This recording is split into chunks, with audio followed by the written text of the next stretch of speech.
बिस्मिल्लाहिर्रहमानिर्रहीम। Class 10 physics. आज हम चैप्टर नंबर 5 का स्टार्ट लेंगे, करंट इलेक्ट्रिसिटी का। तो उसमें सबसे पहला जो टॉपिक है वो है इलेक्ट्रिक करंट। तो हम इलेक्ट्रिक करंट के टॉपिक को समझेंगे। अगर आपको इसमें कोई क्वेश्चंस जो है वो आपके जहन में आ रहे हैं तो आप लोग यहाँ पे कर ले, और जो लोग इसे देख रहे हैं तो वो कमेंट में कर ले, ठीक है। हम इलेक्ट्रिक करंट को एक डायग्राम की मदद से समझ लेते हैं। फर्ज करें ये मेरे पास एक वायर है, ठीक है। This is a wire. ये एक मेटालिक वायर है, मेटल से बना है, ठीक है। और नीचे ये एक सर्किट है, यहां पे आपके पास बैटरी लगी है, ठीक है। This is the positive terminal, this is the negative terminal.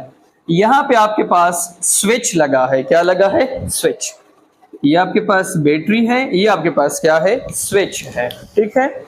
अच्छा,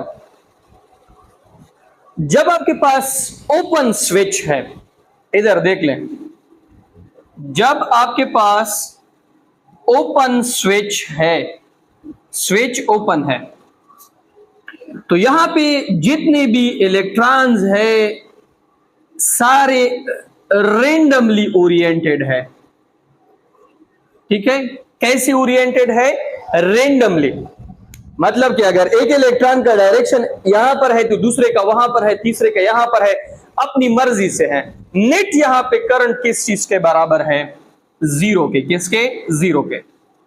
जब मैंने बाहर से कोई सोर्स कनेक्ट नहीं किया है तो यहां पे इलेक्ट्रॉनों की जो मूवमेंट है, नेट मूवमेंट, उसकी वजह से करंट किस चीज के बराबर है? जीरो के बराबर है। क्योंकि उन सबका जो डायरेक्शन है वो इस तरीके से है कि नेट यहां पे जो करंट आ रही है वो आपके पास जीरो है, मतलब करंट यहां पे बिल्कुल मौजूद नहीं है। जब स्विच ओपन है, इलेक्ट्रॉन तो फिर भी वायर में मौजूद है, लेकिन उन इलेक्ट्रॉनों की जो डायरेक्शंस है, उनकी जो मूवमेंट है वो इस तरीके से है कि यहां पे कोई करंट अवेलेबल नहीं है। मैं जैसे ही यहां पे इस स्विच को क्लोज कर लेता हूं, ठीक है, मैंने स्विच को क्लोज कर दिया है। अब आपके पास क्या सिचुएशन है? ये जो बैटरी है इसका एक साइड जो है वो हाई पोटेंशियल पर है, दूसरा साइड आपके पास क्या है? लो पोटेंशियल पर है, ठीक है। तो इलेक्ट्रिक फील्ड जो है वो पॉजिटिव से नेगेटिव की तरफ है, और इलेक्ट्रॉन जो है वो नेगेटिव से किसकी तरफ है? पॉजिटिव की तरफ है। तो ये जो सारे इलेक्ट्रॉन्स हैं, बाहर से जब मैं इसको इलेक्ट्रिक फील्ड प्रोवाइड करूंगा तो इन सब की जो डायरेक्शन है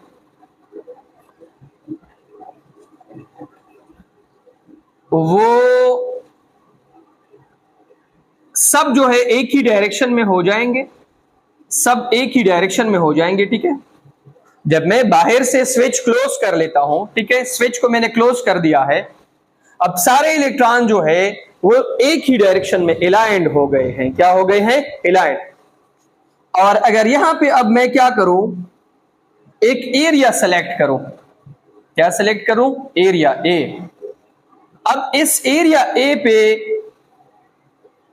एक सेकंड में जो यहां से चार्जेस पास हो रहे हैं, क्यों आपके पास चार्जेस हैं? एक सेकंड में इस एरिया से कितने चार्जेस पास हो रहे हैं, ये बेसिकली आपके पास क्या है? इलेक्ट्रिक करंट है। अब आपके पास करंट जीरो के बराबर नहीं होगा। मैंने जब यहां पे स्विच को क्लोज कर दिया है तो बाहर से मैंने इलेक्ट्रिक फील्ड प्रोवाइड की है।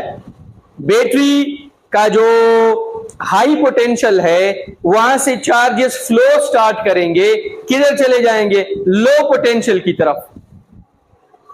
और अगर मैं एक मखसूस एरिया सेलेक्ट करूं, उस एरिया पर कितने चार्जेस कितने टाइम में पास हो रहे हैं, ये आपको क्या देंगे? करंट देंगे। तो करंट की डिफिनेशन आपके पास क्या हो गई? Rate of flow of charges. Rate of flow of charges is called current। जब मैं रेट की बात करूंगा तो इसमें टाइम आ रहा है, ठीक है। या 1 सेकेंड में flow of charges on a cross sectional area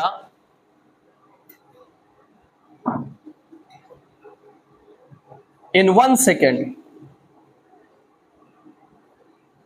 flow of charge in a cross sectional area in 1 second. 1 second में इस स्पेसिफिक एरिया से कितने चार्जेस पास हो रहे हैं, तो इसको हम क्या कहेंगे, करंट। अब एक और मिसाल के जरिए मैं आप लोगों को समझाता हूं। ये फॉर एग्जांपल एक गली है, ठीक है। यहां पे आपके पास स्कूल है और ये इस गली का वो पॉइंट है जहां से स्टूडेंट क्या कर रहे हैं, एंट्री कर रहे हैं। मैं आपको कहता हूं कि गली का जो दरवाजा है इस पे 1 सेकंड में कितने स्टूडेंट एंटर हो रहे हैं। इस तरह अगर इस क्रॉस सेक्शनल एरिया से कितने चार्जेस 1 सेकंड में एंटर हो रहे हैं, यहां से पास हो रहे हैं, ये आपको क्या देंगे, इलेक्ट्रिक करंट। अब आपके जहन में एक क्वेश्चन आएगा, अगर आप लोगों के जहन में आ रहा है कि सर अगर हम आपकी बात को देखें कि चार्जेस जो है वो हाई पोटेंशियल से लो पोटेंशियल तक फ्लो करते हैं, तो हम तो जैसे ही यहाँ पे बटन ऑन कर लेते हैं सीधा यहाँ पे बिजली ऑन हो जाती है। तो अगर हम चार्जेस की फ्लो को देखें, इलेक्ट्रॉन जब सर्किट में जाते हैं तो वो ड्रिफ्ट वेलोसिटी के साथ जाते हैं। ड्रिफ्ट वेलोसिटी बहुत कम है, 0 पॉइंट समथिंग है, 1 सेकेंड में 0.3 मीटर समथिंग इस तरह है। तो फिर ये तो तकरीबन घंटों टाइम लेंगे अगर आपके जो है बल्ब तक या लाइट तक पहुंचेंगे, तो ये तो बहुत टाइम लेंगे। तो फिर आप कैसे कह सकते हो कि फ्लो ऑफ चार्जेस, मतलब यहां पे आपने बटन ऑन की, सीधा स्विच ऑन, लाइट ऑन हो गया, यहाँ पे जो पंखा है वो भी आपका ऑन हो गया। और डिफिनीशन को अगर आप देखिए उसमें कह रहे हैं कि rate of flow of charge 1 second में कितने चार्जेस, तो फिर ग्रिड से या हमारे घर में जो वायर है उससे आपके घर तक बिजली जो है इतनी जल्दी कैसे पहुंच जाती है। मैं इसकी मिसाल आप लोगों को एक पाइप के जरिए देता हूं। ये आपके पास एक पाइप है,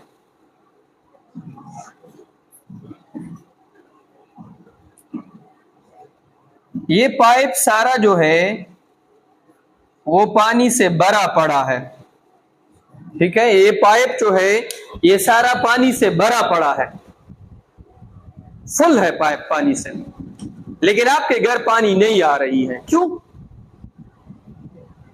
क्योंकि अभी तक जो पाइप भरा है उसके पीछे कोई फोर्स नहीं है। एक पाइप है ना, मैं आपके फॉर एग्जांपल आपके घर तक पानी आ रहा था, पानी जब आ रहा था तो उसके पीछे मैंने मोटर लगाया था, बिजली चली गई, मोटर स्टॉप हो गया, जो पानी पाइप के अंदर है वो तो वहीं पर रह गया है, मजीद पानी तो आपके घर तो नहीं जा रहा है। अब अगर बिजली आ जाती है, ठीक है, ये आपके घर, यहां पे आपके घर तक पानी आता है, ये वो ओपनिंग है जहां से मैं पानी देता हूं, ये ओपनिंग है जहां से आपके घर तक पानी आता है। पूरे पाइप में पानी तो मौजूद है। मैं जैसे ही मोटर को ऑन करूंगा, बाहर से जो पानी इस पाइप में एंटर हो रहा था वो इसको एक धक्का देंगे तो आपके घर तक जो बी पॉइंट से पानी आ रहा है वो सीधा स्टार्ट हो जाएगा। पूरा पाइप तो पानी से भरा पड़ा है। पानी आपके घर में इसी वजह से नहीं आ रहा है कि वहां से कोई फोर्स नहीं है जो इनको ड्रिफ्ट कर ले, क्या कर ले, ड्रिफ्ट, पुश कर ले। अब अगर मैं ऐसा करूं कि बाहर से मोटर ऑन करूं, वो सीधा जो मौजूद पानी है उसको एक झटका देगा, तो सेकंड से कम टाइम में आपके घर में या जो बी पॉइंट है वहां से पानी जो है वो क्या हो जाएगा, स्टार्ट हो जाएगा। इस तरह जो वायर है, ये वायर है और ये आपके पास वो सर्किट है जहां से आपको बिजली मिल रही है। याद रखें, सर्किट से लेकर आपकी जो बटन है वहां तक सारे वायर में इलेक्ट्रॉन जो है वो मौजूद होते हैं, और सारे इलेक्ट्रॉन का इलेक्ट्रिक फील्ड भी होता है। जैसे ही हम यहां पे स्विच ऑन कर लेते हैं,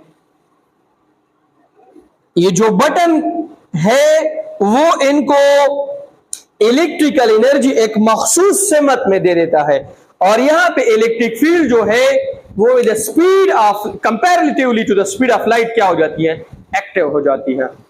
तो नैनो सेकेंड से भी कम टाइम में आपकी बिजली क्या हो जाती है, ऑन हो जाती है। सारे वायर में इलेक्ट्रॉन पहले से मौजूद है,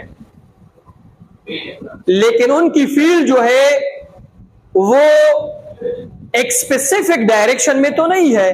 वो बिफोर ओपनिंग द स्विच वो नेट इलेक्ट्रिक फील्ड या नेट करंट वहां पे क्या है, जीरो है। लेकिन जैसे आपने बटन को ऑन कर दिया, एक स्पेसिफिक डायरेक्शन में आपकी इलेक्ट्रिक फील्ड जो है वो with the speed of light जो है वो एक जर्क की शक्ल में क्या हो गई, एक्टिव। डायरेक्ट आपकी बिजली जो है वो क्या हो गई, ऑन हो गई। ठीक है, हम डिफिनीशन इस तरह करते हैं कि rate of flow of charges, एक सेकंड में कितने इलेक्ट्रॉन, यहां से इलेक्ट्रॉन तो हर जगह पे आप जब ग्रिड से वायर, बड़े बड़े खंभों में वायर्स लगाते हैं, फिर आप अपने घर का जो वायर है वो उसमें कनेक्ट कर लेते हैं, आप कुंडा लगाते हैं, फिर आपकी घर तक बिजली, सब में इलेक्ट्रॉन्स मौजूद हैं, लेकिन रैंडमली ओरिएंटेड होते हैं। जैसे आप स्विच ऑन करोगे, जैसे मैंने पानी का एग्जांपल दिया, तो वो सीधा विद स्पीड ऑफ लाइट क्या हो जाता है, comparatively to speed of light क्या हो जाते हैं, एक्टिव, एक मखसूस डायरेक्शन में आपकी बिजली क्या हो जाती है, ऑन हो जाती है। अब जो इलेक्ट्रिक करंट है उसकी हम रिप्रेजेंटेशन करते हैं, रिप्रेजेंटेड बाय आई से हम इसको रिप्रेजेंट करते हैं। ठीक है, इसको हम आई से रिप्रेजेंट करते हैं, और मैथमेटिकल फॉर्म है I is equal to Q divided by T। ये इक्वेशन आप मैक्रोस्कोपिकली इस्तेमाल कर सकते हो। ठीक है, लार्ज नंबर ऑफ चार्जेस के लिए। अगर आपको माइक्रोस्कोपिक इक्वेशन चाहिए तो Q is equal to NE divided by T। इसमें N आपके पास नंबर ऑफ चार्जेस है, E आपके पास स्मॉलेस्ट चार्ज है, इलेक्ट्रॉन है, T आपके पास क्या है, टाइम। N आपके पास नंबर ऑफ चार्जेस, E आपके पास इलेक्ट्रॉन 1.6 × 10⁻⁻19 कूलम, T आपके पास टाइम। अगर चार्जेस के बारे में कोई इक्वेशन है कि चार्जेस निकाले तो Q is equal to IT। ठीक है, अगर नंबर ऑफ इलेक्ट्रॉन्स निकालने हैं तो IT divided by E is equal to N। ठीक है, मुख्तलिफ तरह की इक्वेशंस है जहां से आप मुख्तलिफ कॉन्सेप्ट्स जो है वो क्या कर सकते हैं, निकाल सकते हैं। अच्छा, अब आपके पास है यूनिट, इलेक्ट्रिक करंट की यूनिट आपके पास है एम्पेयर। कौन सी यूनिट है, एम्पेयर। और एम्पेयर आपके पास बराबर है किसके, Coulomb's divided by second, coulomb divided by second.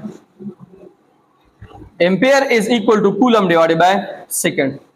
अब अगर आपसे कोई 1 एम्पेयर का पूछ ले तो 1 ampere is equal to 1 coulomb divided by 1 second. ठीक है, अदर यूनिट्स के बारे में अगर आप पूछ ले तो माइक्रो एम्पेयर है 10⁻⁻6, मिली एम्पेयर है 10⁻⁻3, किलो एम्पेयर भी आ सकता है 10⁻+3, मेगा एम्पेयर भी आ सकता है 10⁻⁶. ठीक है,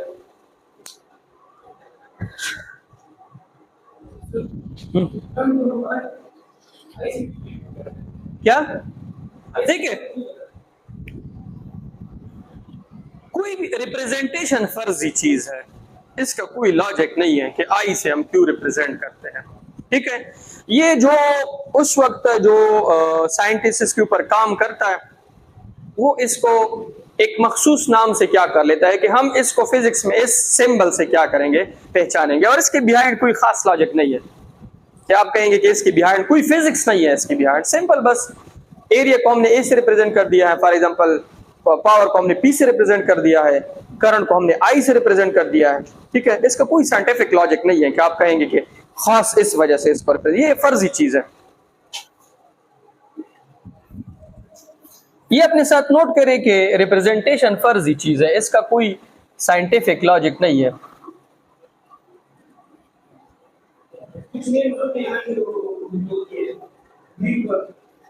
वो तो एक होती है रिप्रेजेंटेशन, एक होती है सिंबल्स।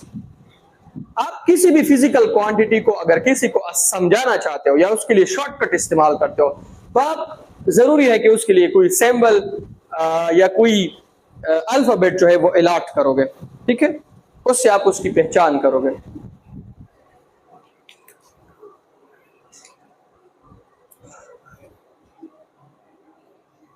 अब आपके पास इस पे मुख्तलिफ तरह के क्वेश्चंस हैं, ठीक है।